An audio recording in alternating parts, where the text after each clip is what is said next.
Hi guys, today we will talk about how to turn on autoplay when on Wi-Fi on your Reddit. We will go to figure out this solution or know how we can do that. We will just go up here in this picture here on Apple. We'll click, then this window show for us like you say. Then we just click here on settings.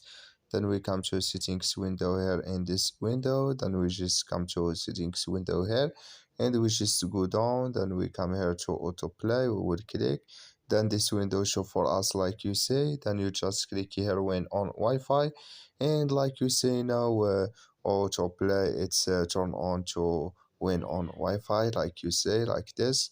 So that's all. Now you just you just do that and it's going to work with you. Just follow these ways. Thank you for your watching. Don't forget to support us by like and subscribe, and see you in next video about all Reddit app settings. So see you in next video.